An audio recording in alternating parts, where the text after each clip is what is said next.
say hello, I'm going to go ahead and get started and welcome everybody to the event.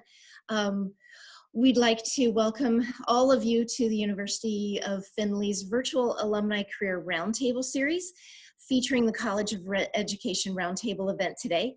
I'm Julie Klingler. I'm honored to serve as the director of the Wolf Center for Alumni, Parents, and Friends here at the university. Today, we have brought together three prestigious UF alumni who have joined in simultaneously via Zoom and graciously agreed to give of their time to serve our 2020 UF College of Education graduates.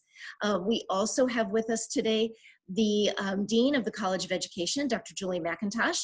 She will serve as the moderator for our event today. So in a few minutes, Dr. McIntosh will introduce our prestigious alumni panel. But first, I'd like to also, I see in the crowd, we have University of Findlay's Vice President of University Advancement, Dr. Marshall Latta, and we also have Dr. Tyson Pinion today with us today, the Assistant VP of Development. So thank you all for joining us as well. I'd next like to welcome 2020 grads to this event. We created this event just for you because we know that this spring has been extremely challenging. You've had to endure all kinds of changes that you didn't expect, and now you may find yourself in an uncertain economic situation and an environment that's really been affecting your job search. And so we here at the university are here to help you through that. During the next hour, you'll have the chance to learn from our expert panel as they discuss some of the questions that you submitted to us, and then other questions as well. So thank you, graduates, for being here today. And at this time, I'll turn things over to Brad Hammer. Brad serves as the director of the University of Findlay's Center for Career and Professional Development, and Brad's office has partnered with mine to bring you this event today. Brad? All right. Thanks, Julie, and welcome to all of the prestigious alumni, the University of Findlay representatives, as well as the students that we're really here to be able to help. As Julie mentioned, the students of this class of 2020 had to go through, something that nobody in history has ever had to go through. And the University of Findlay, the Center for Career and Professional Development, the alumni office is here to be able to help. We wanted to be able to put something together like this event, because we all know that being able to network and to be able to make those contacts and connections is the best way to be able to find jobs and to be able to get interviews and to secure those. So given the situation, having a Zoom networking event, Alumni Roundtable, I want to thank Julie for coming to us, the CCPD, with this idea, and here we are today. So I won't take up any more time. We'll go ahead and get to the questions, and I think that Julie Mcintosh, the Dean of the College of Education, is moderating this part of it. Yes, thank you, Brad.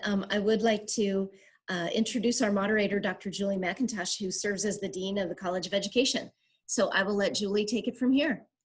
Thank you. And I do want to say to our 2020 grads, I know this has been difficult as the interview process has kind of moved to a Zoom format, or a Google Hangout, whatever that school district is choosing to use. So I will be asking our expert alumni panel kind of some advice of how you can stand out in a Zoom interview or that type of interview. So it's important to us that we help our graduates. In our student teaching capstone class, we do host mock interviews with area principals so that they can go through that process and get some feedback from area principals. And many of our students have been hired after doing those types of events. We do want to make sure that we're taking care of you during this pandemic. So please reach out to myself or anyone else in the College of Education if you are struggling finding a position.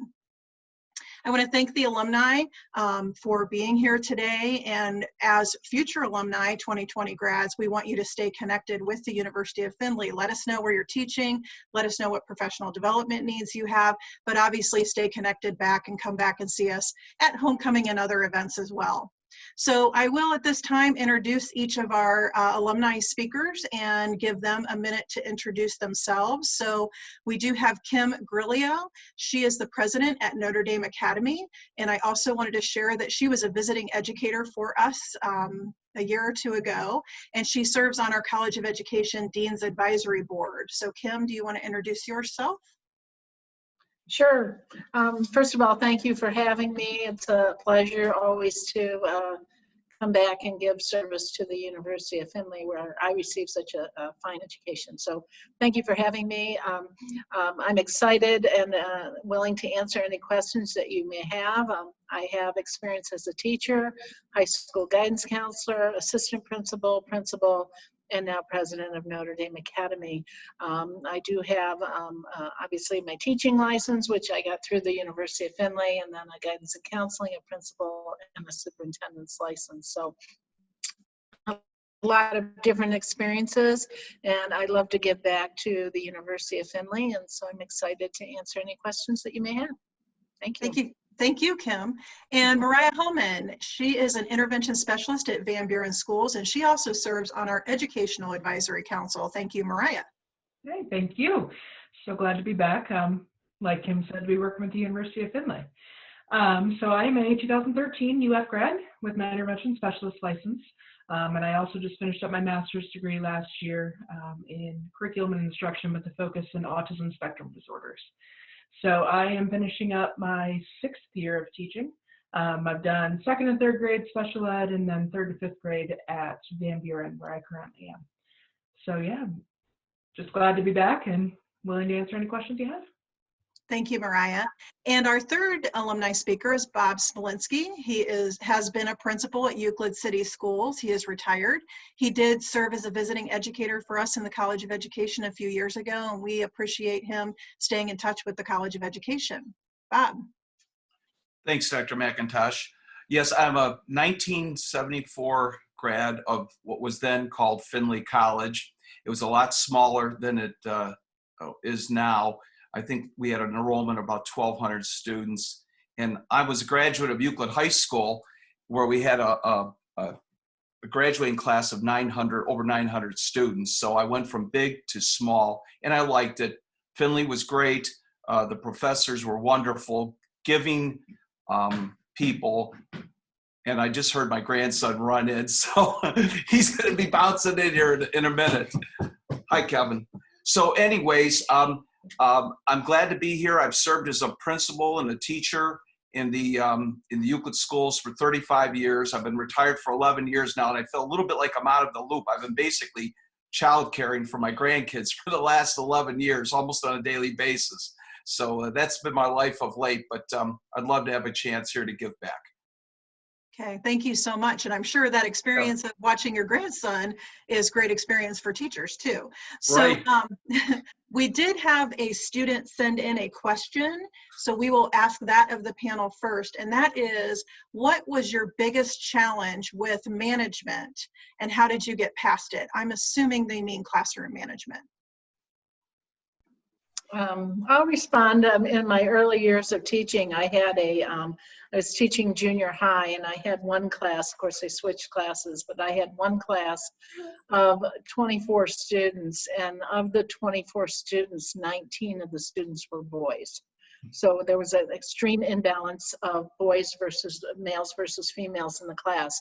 And this class was right after lunch, so also the worst time of the day to have the class. And the boys, by and large, were very immature.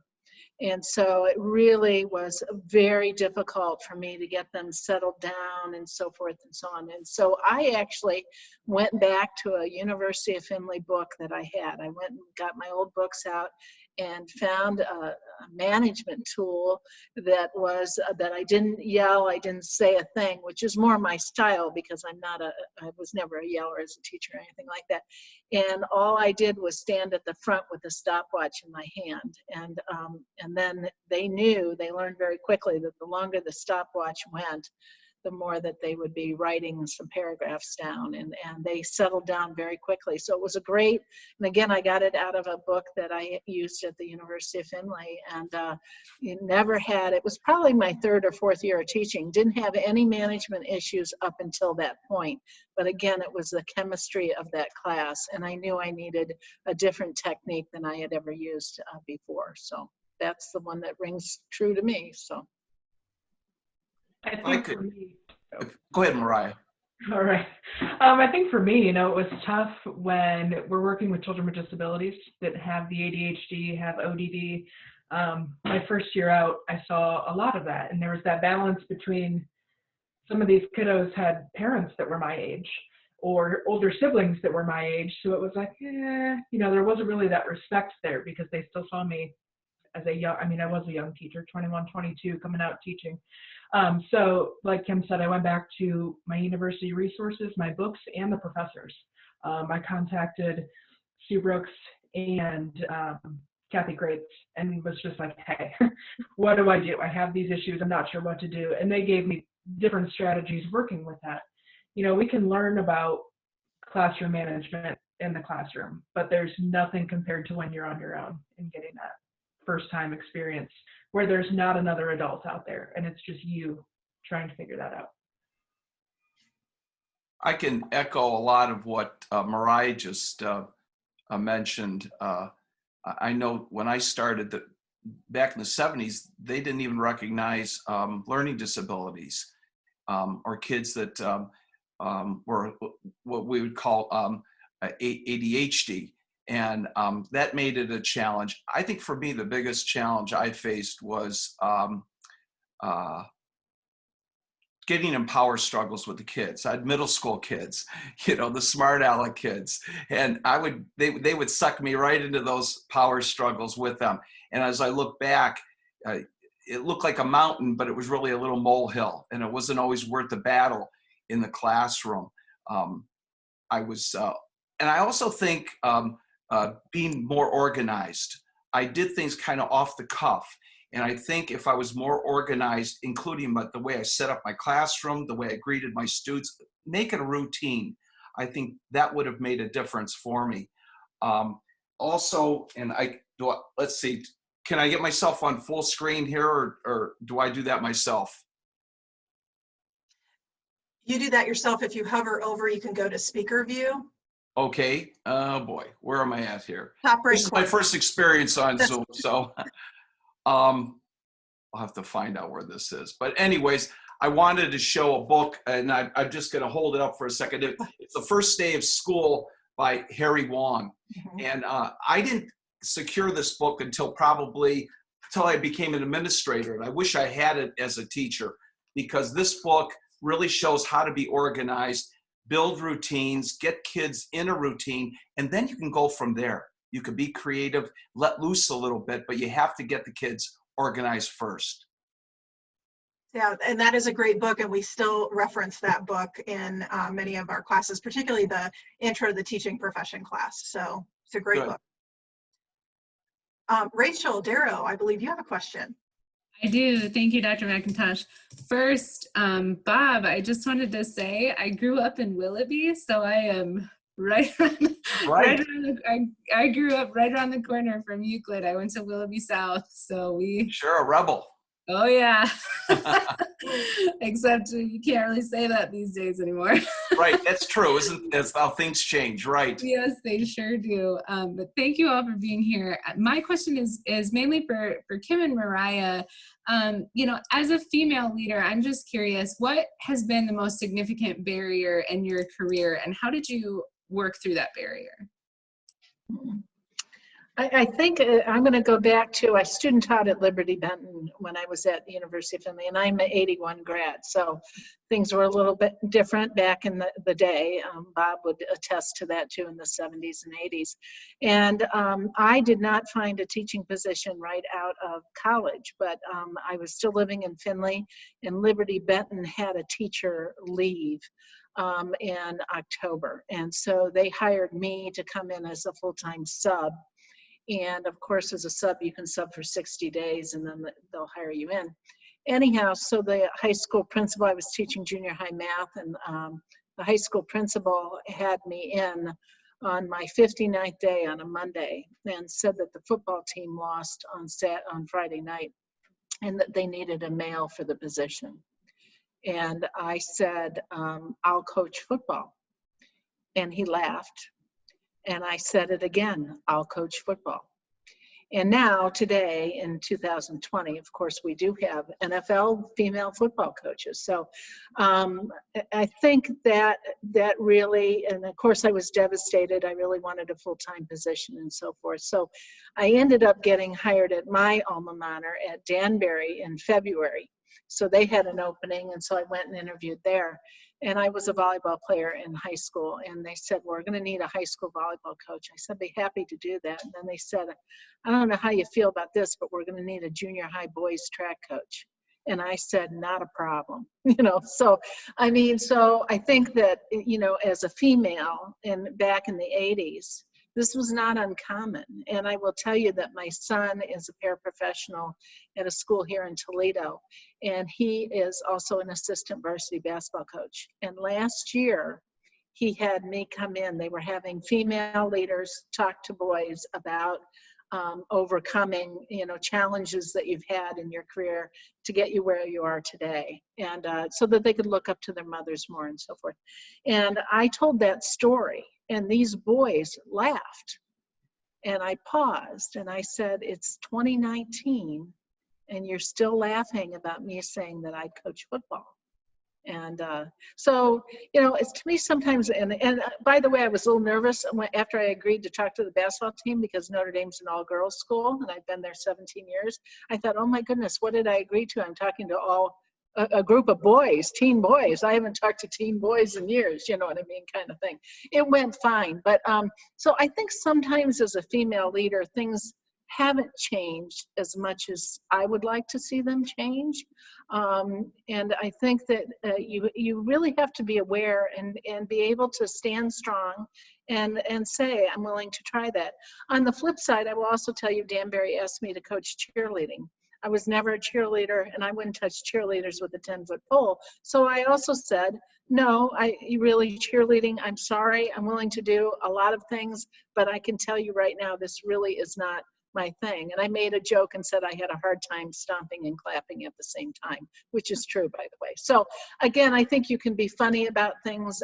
Don't accept things that are way out of your wheelhouse, but I also think you need to challenge yourself a little bit. And I ended up coaching the boys track team for a couple years, and one of those junior high boys went to state in pole vault as a junior in high school. So if I messed him up too bad in pole vault, he would have never made it to state in his 7th and 8th grade year. So it all worked out. So well, hopefully that answers your question. Right? Yes, it did. And Mariah, I want to hear yours, but it prompted a follow-up question, if you don't mind, Kim.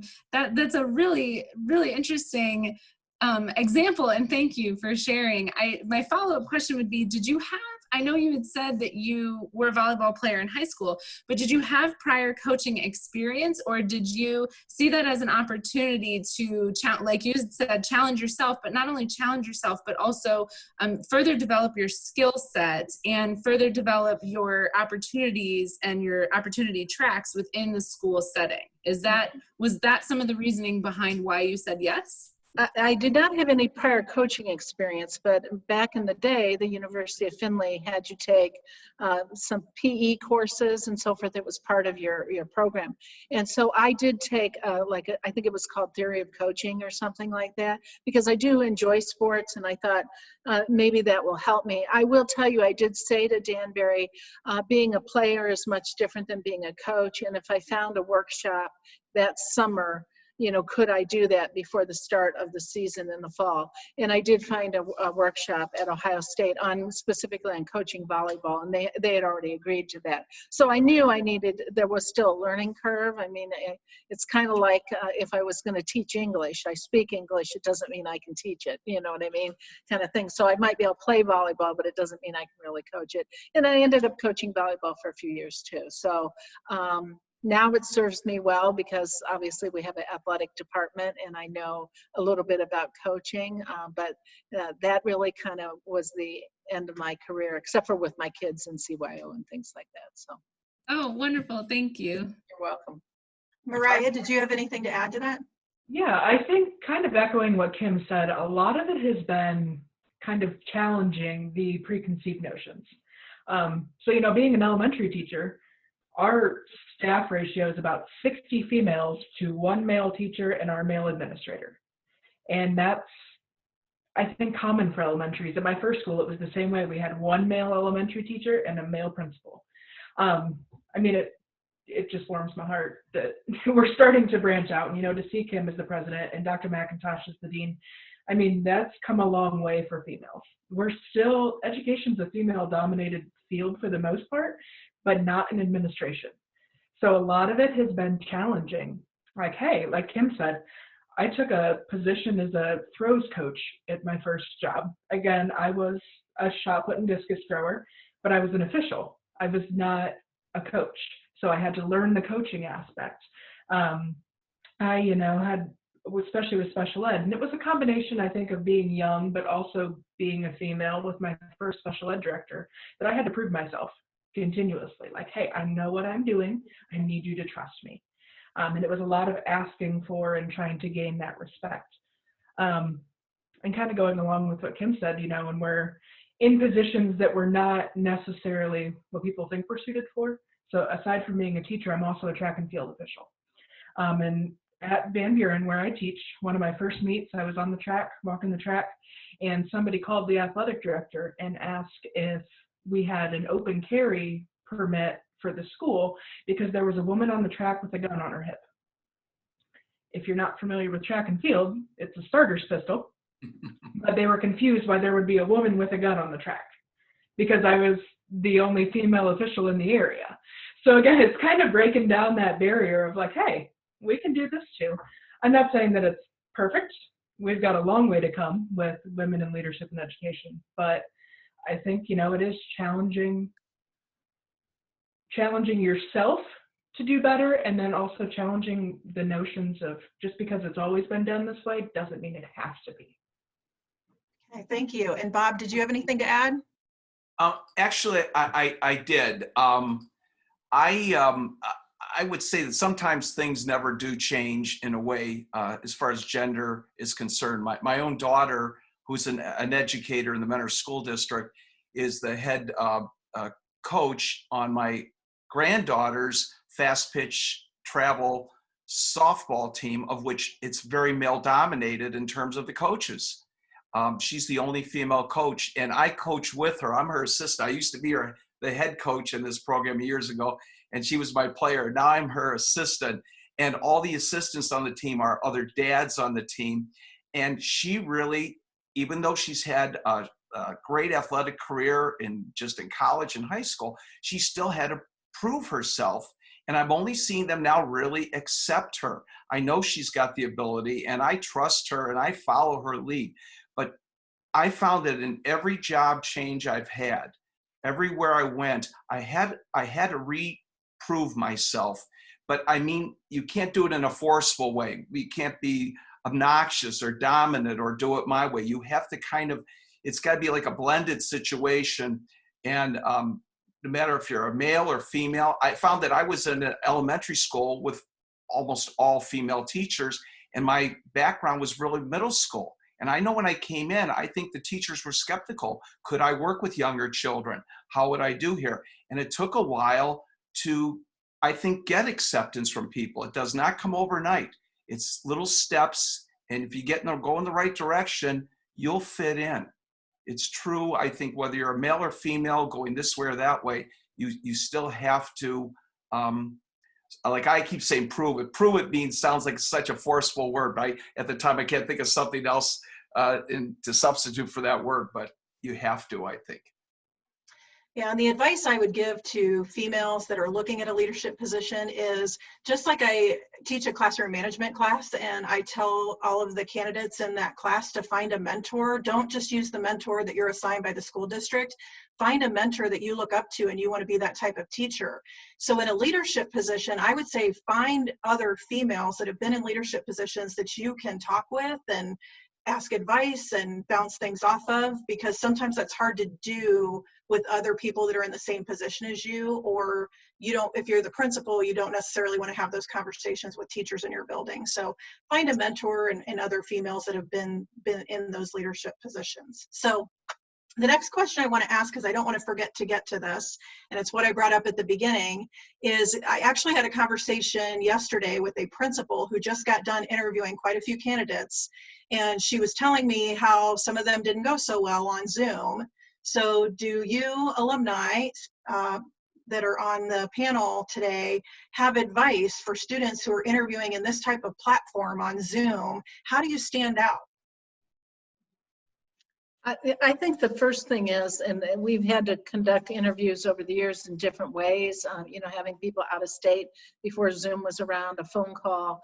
So, and Zoom's the same way. I mean, what I would say, first of all, is, before I went on the Zoom call, I went on a fake Zoom call to see exactly how I looked on the film, my background, etc.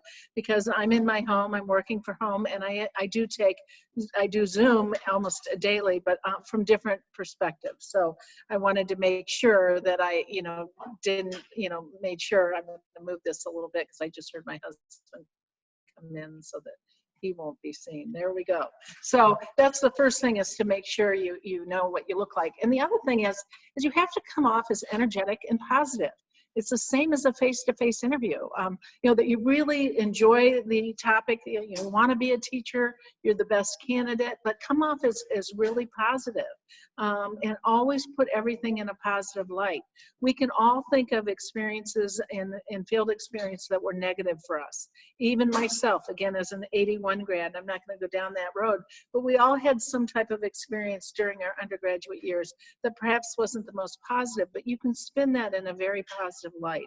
Educators all know each other. So, we're all familiar with different districts and so forth and so on. I was born in Youngstown, Bob, so I know, and my family has moved from Youngstown to Cleveland, so I'm well aware of what Euclid School District is like. Now, we may not know each other, but again, you never know who knows who, etc. So always present yourself in a very positive light. And all your experiences very positive, and be energetic, smile and be happy to be on that call, because that can be perceived whether it's by telephone, in face, or Zoom call. So that's my advice.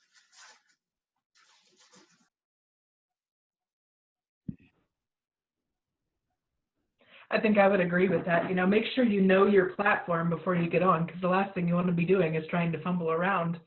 But also, have a practice Zoom call with friends or something, so you're familiar with this format.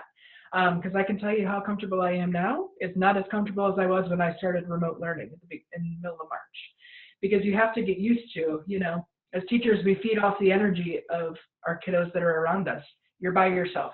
So you have to learn how to adapt to that. And just like you would in a normal interview, make sure you're professionally dressed.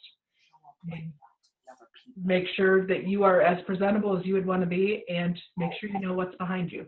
Like Kim, I made sure that I didn't have the cat tree in the background, because chances are he'll pop up there at some point. So make sure that you're exactly focused on what you need. And Bob, did you have anything to add? Sure. I think I'd like to add just, this is my first Zoom experience, except I was working with my younger daughter on this, but she was the one really doing it, not me. So this is new, but just from a lot of interview experiences I had at Findlay and Bowling Green and Ohio Northern, I would say try to put positive spins and be a positive person. That was mentioned earlier. I think don't bring up something negative and dwell on it.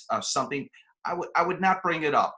Honesty is the best policy, but try to put a positive spin on whatever you are presenting or doing and how you present yourself.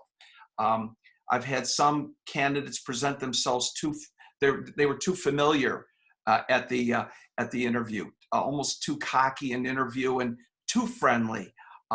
You want to be friendly, professional, be sincere, be organized. We all hit brain blocks. We do. Just be honest, and then you'll get through it fine, I believe.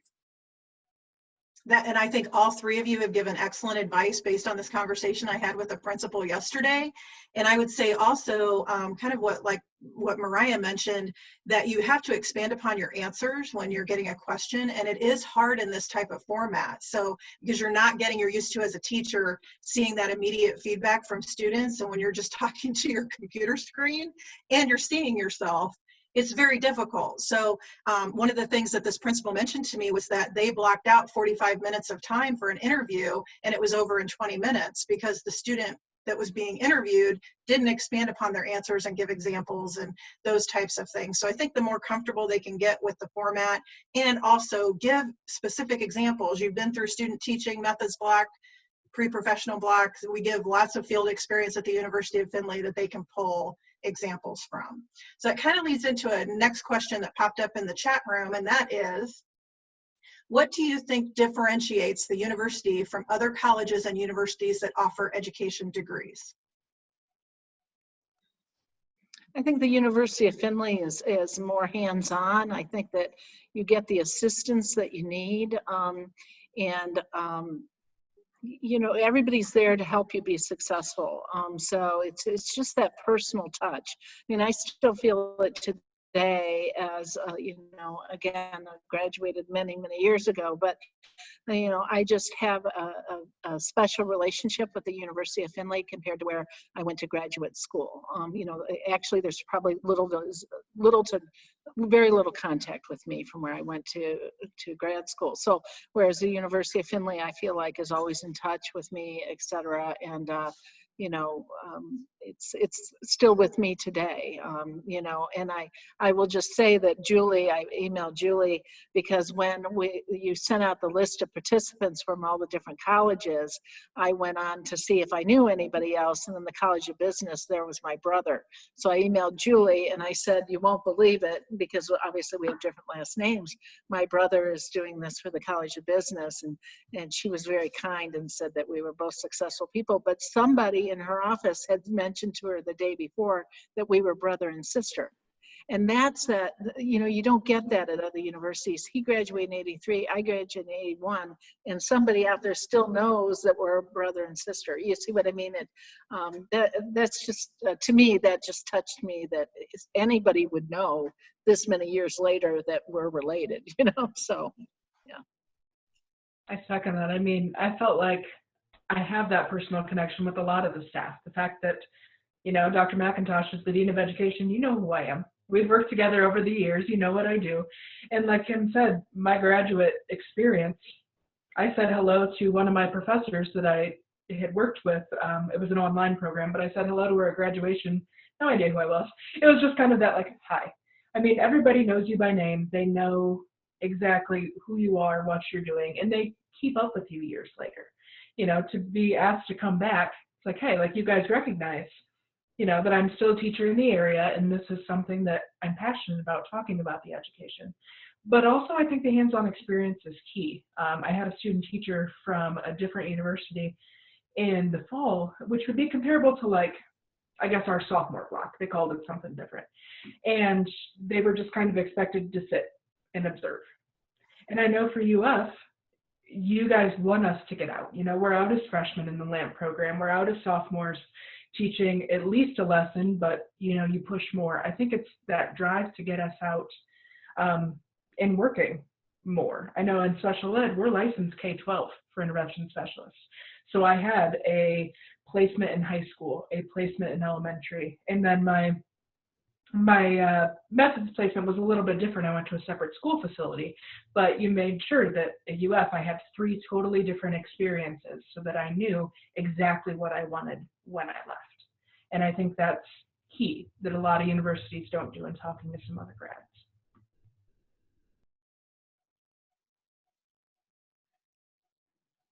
I know that things were different in a way back in the 70s when I was at Findlay, because everything was pretty much compacted in Old Main for education and the social science department.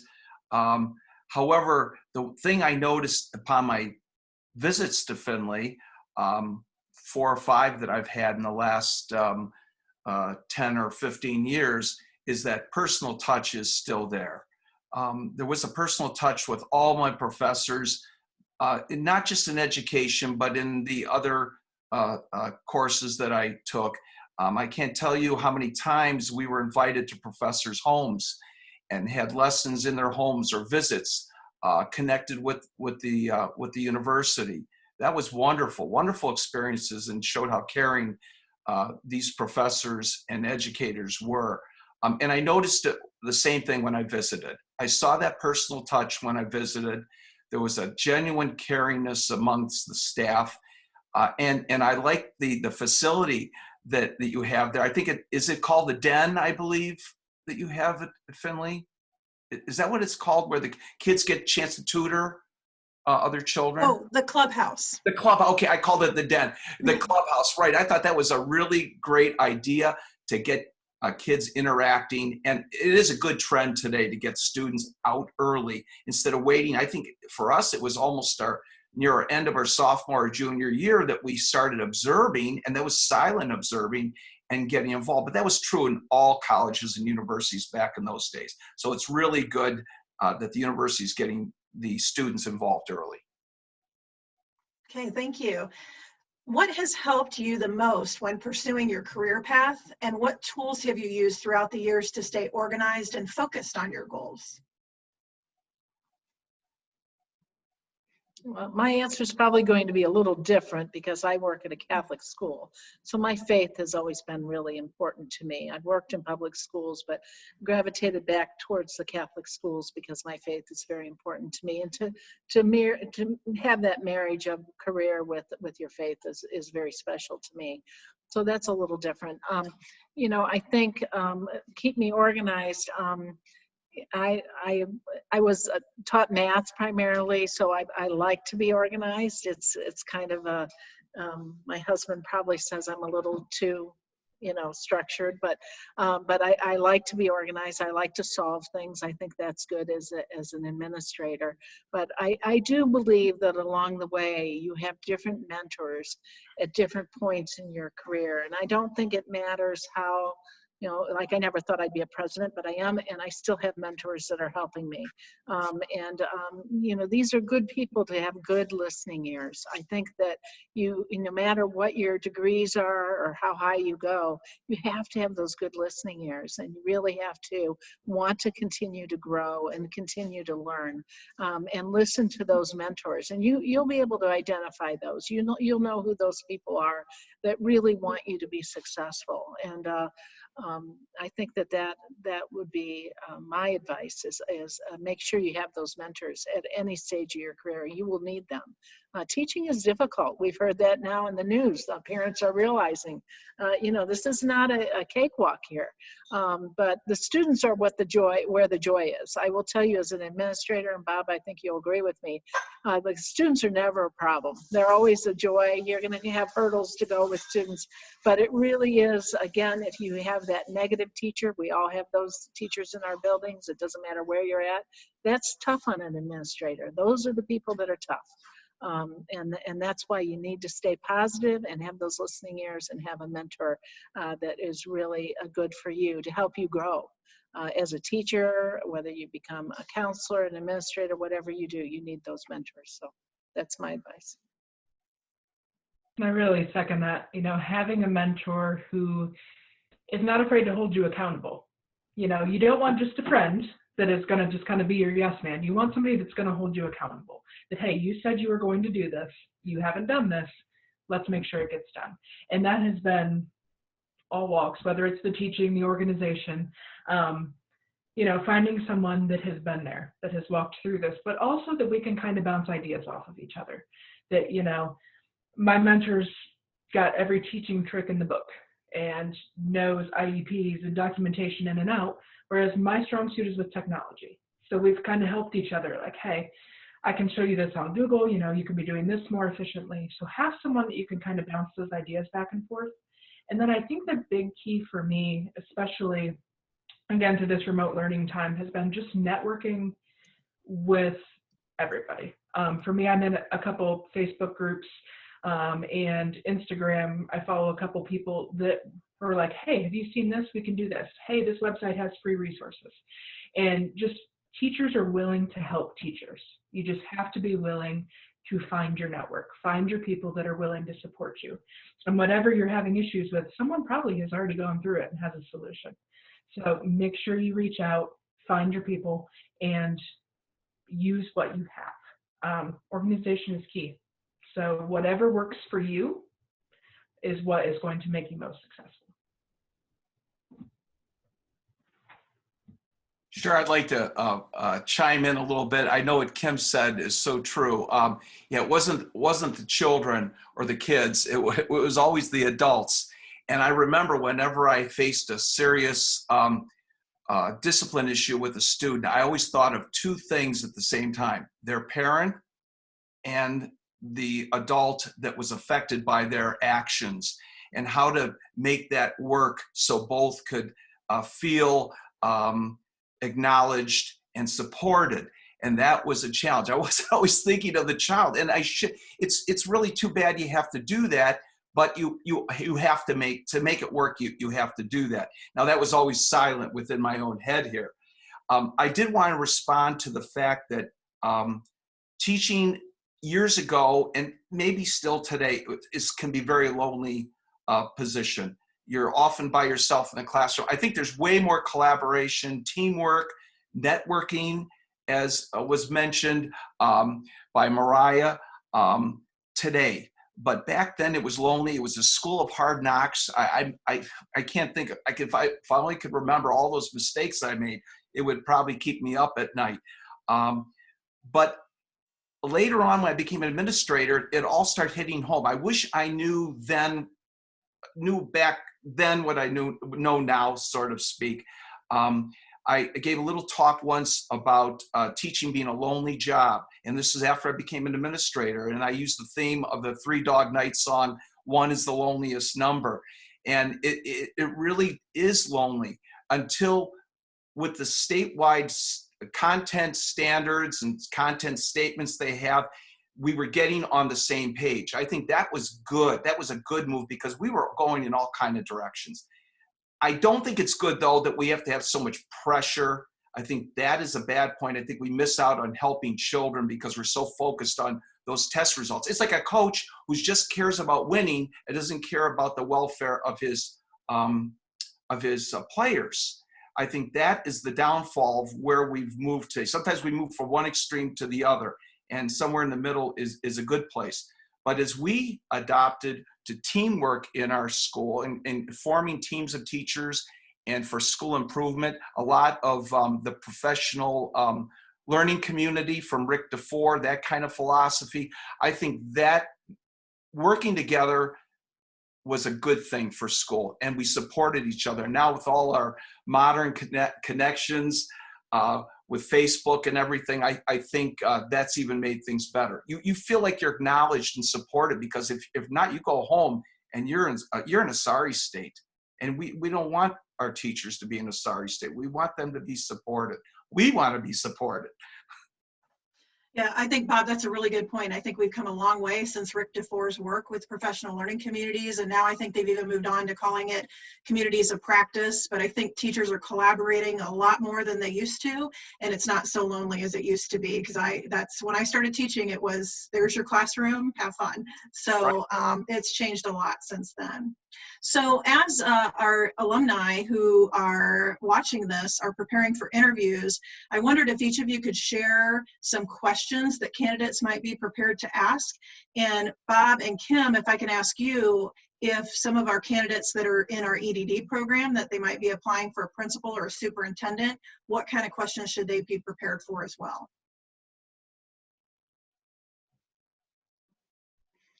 I think first of all, when you're in the EDD program, you need to be doing your homework on that district. You need to go in with your eyes wide open. You know, administrators move quite frequently nowadays, and you want to go in and hopefully be in the most successful environment. So you really need to do your homework. For example, have their levies been passing? You know, what's the teacher retention rate? I mean, those kinds of things are really important. Now, teacher retention rate, you could actually ask that question, you know, at the interview. But beforehand, you know, find out what they've been doing with their levies. When's the last levy that's passed? And really find out the success of the school. Obviously, look up the school's grade card, because I agree with Bob. I think that we've swung too far with this testing and everything else. However, it is a reality, and we can do our homework now and look up and see where that district's at. You need to go in with your eyes wide open.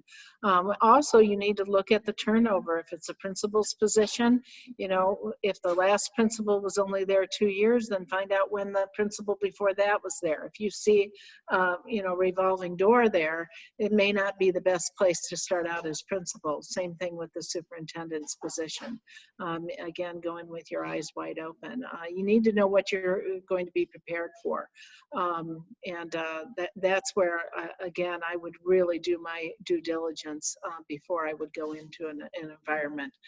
It might be the right location, but it may not be the right school. So that's my first piece of advice. Right. I agree with Kim. I think that was also an answer I was going to give to the undergrads when they're interviewing for a position. Know the district, get a little information about the district and the school, maybe be able to ask a question that sounds like you're in the know a little bit about that school district. And the same thing obviously would apply as an administrator. One area I would look into also is their teacher union or a teacher association, if you call it. What's the relationship they have? I was lucky in Euclid because Euclid had one of the strongest teacher associations in Ohio. In fact, their contract was so good for teachers in language that it was used as a model for other negotiating teams trying to improve their own contract.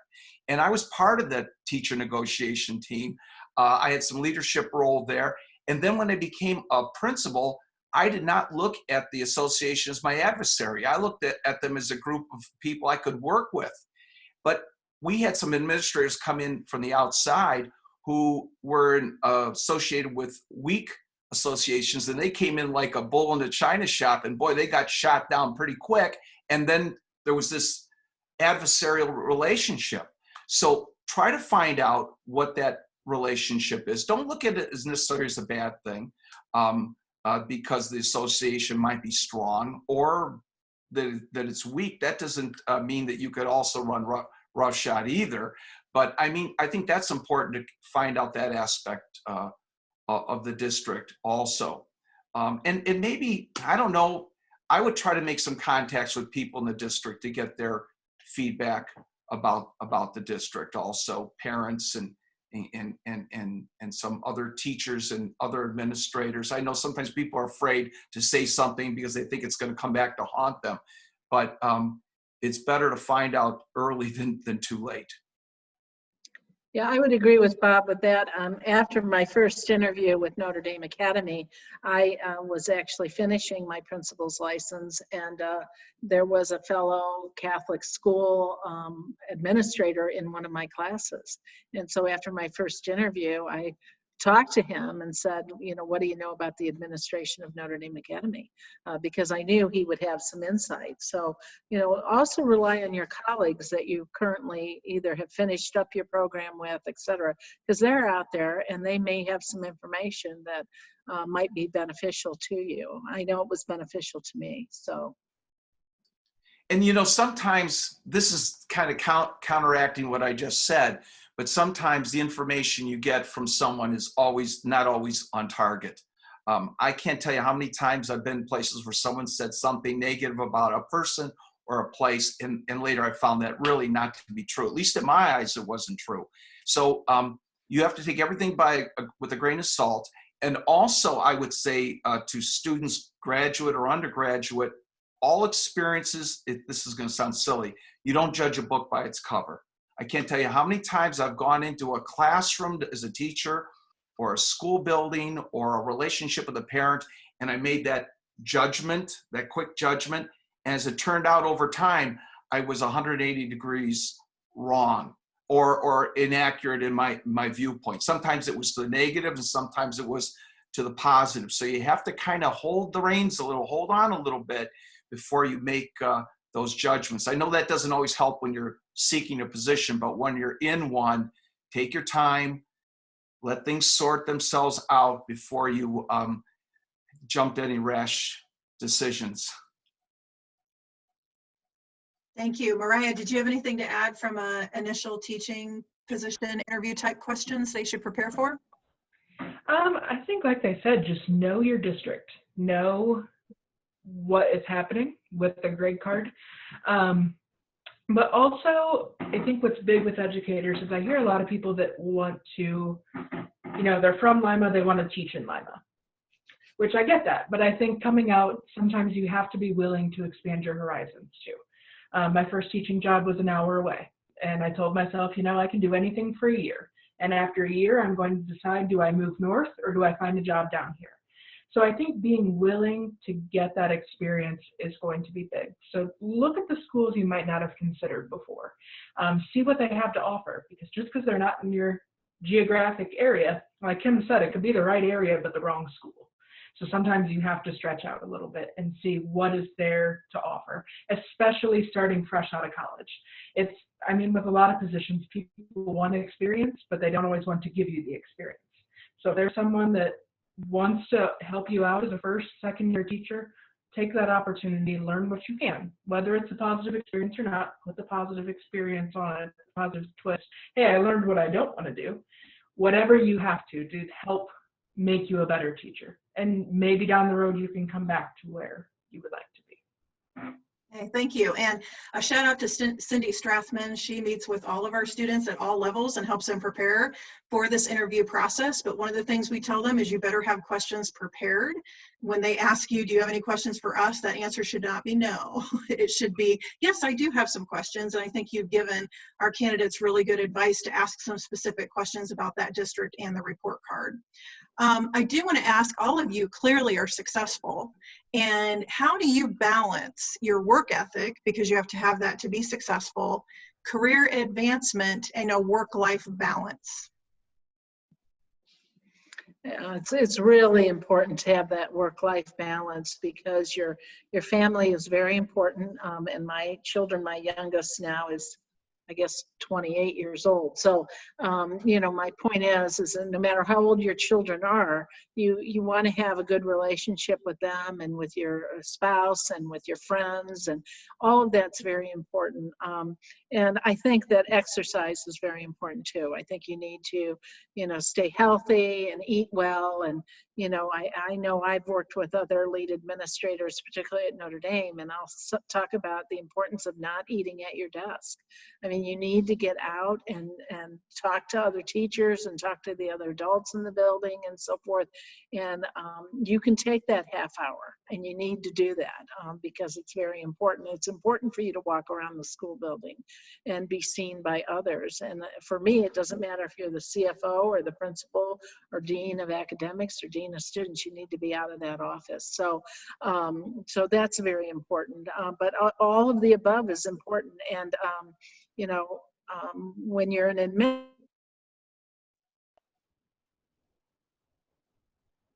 Oh, we may have lost Kim. Bob or Mariah, do you want to jump in? I think what she was hitting at, that having the structure, take your lunchtime, make sure you're using your planning effectively. My first couple of years, I just kind of took my planning to relax, but then I was working 2 or 3 hours after school. So making sure you have that set out, take the time that you need, and make sure it's structured. So a couple nights a week, I'll work till 4 o'clock, but when I walk out the door, I'm done, because I need to make sure I have that time. Shut the email off, make sure that you are giving yourself time away from your job. I found, and a lot of my colleagues did too, that when we switched to remote learning, we were home. We were working from home, so then we just wanted to work constantly. And we kind of had to hold each other accountable that, hey, our office hours are 10 to 2 and 6 to 8. So from 2 to 6, you shut off your email, you put your phone down, you walk away, you go do something active. And like Kim said, we would all go out. We had a group that we would just get on a conference call and we would walk together, or we would have Zoom meetings together, just something that we knew we were holding each other accountable to walk away. Because it is a job that you will wrap yourself up in. We worry about our kids. We take in all of that stuff. Really the secondary trauma of you're worrying about what's going on in your kids' lives. They have a rough home life, and there's nothing we can do to fix it, but we carry that weight. So you have to find that balance for your own sanity. Okay, Bob, anything to add? Sure, it is a challenge. Sometimes I look back and say, gee, how did I do it? You know, teaching and coaching 3 sports and then becoming an administrator and balancing your home life with that really is a challenge. I just say as a teacher or an administrator, I like that idea of getting around the building a little bit and visiting and knowing the people on your staff, whether they're your colleagues as teachers or they're your or as a principal, they're your teachers, know them personally, because often that personal touch can make a difference. That little empathy could make a difference in their lives because they're going through a lot. They're often young moms raising kids. They're coming to school working. Dads, the same thing. There's a lot on their plate at home and at school. We expect so much. And, you know, as a principal, I'm always looking for the hardest working teacher, the person who's there every day. And yet that can't always be possible. I've got to be aware of that. And I think when people feel that you've got their back a little bit and you know them a little bit more, I think it works out for the best. But it is a real challenge. I know right now the national spotlight is with law enforcement and what they go through and the stresses of their job and trying to be fair and civil, and I think our teachers go through a lot of that also. In fact, sometimes I think we're on our game more constant than, say, the law enforcement. I know theirs are very dangerous, but it's not always a constant danger. We're kind of on the spot, I think, on a constant basis while we're teaching. And that's a stress that I think people don't always recognize. Yeah, and even as we're looking at trauma-informed care, we have to look at secondary trauma that happens to teachers, because they take home, like Mariah said, all those tragedies that students are going through and trauma, teachers tend to take on themselves. So thank you all for that. And we are nearing the end of our hour. So one more last question for our panel, and that is, if you could give yourself one piece of advice when you were these University of Findlay grads age, what would you say and why?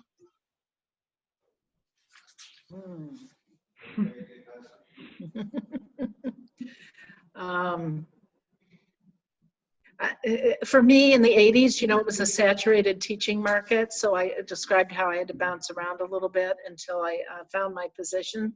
I think be patient. All of these experiences will enable you to be a better teacher, a better educator. And so just be patient. And I think what Mariah said earlier is so true. You know, she drove an hour and said, well, I'm going to get this experience. And that's great advice. I mean, I have a niece that is a high school math teacher, and she started off in one of the wealthiest suburbs in Columbus. So very high paying, et cetera. But her fiance is in the Huron, Ohio area. So, you know, but she spent a couple years at that school and then moved towards the Huron area, found a school that she didn't particularly like, and now she's landed in a wonderful district. She's in Avon, Ohio, which is a great district, and her experience at the other 2 districts helped her get hired at Avon. And she believes that'll be her career for the rest of her life. So good for her. But she had to be willing to move to Columbus, and she didn't go to college in Columbus or anything like that. And, you know, found a roommate and so forth and made the best of it. And again, all those experiences are going to help you. So your main goal is to get that teaching experience and learn from it. And you'll be a better educator because of it. Yeah, I think kind of going off of that, for me, like Bob said, we had power struggles when we were younger. And to remember that just because I have a degree doesn't mean I know everything. That teaching is ever evolving and we have a lot to learn, and that you're going to learn as much from your students as what you teach them. Mm-hmm. So to make sure you're taking the time to listen. I always say that my 9 and 10-year-olds have been through more in their life than I have in my almost 30 years. So to learn from them, see what they've done, and then also to make sure you're getting out and you're networking. Don't just sit in your corner, sit in your room all day. Make sure that you are talking to people, build those relationships, because, it used to be a lonely field, like Bob said. I've not had to deal with that as a teacher in the 2010s. you know, we've now branched out. We want to help each other. So make sure you find your group, find your mentor, find your people, and use them to help you be a better teacher. I definitely agree with Mariah. You can learn so much from your students. Just because you're the teacher doesn't mean that they're the only ones learning. You should be learning every day. I've got a few isms here that I believe in. And one is people here care about you. I was in one of the buildings I entered once, and when I saw that, it just struck me, because basically when parents truly believe that that you sincerely care about their children, they will support you. It can't be phony. It's got to be real. And then comes my next one: children need love, especially when they do not deserve it. And that's when things get really rough. But you got to keep that focus in mind. What's best for that child? Things might be going south a little bit, but they can be turned, and they would go north. And as adults, we have to model the behavior that we expect from our kids. I mean, I've seen things that didn't model it, and it just made me feel really bad.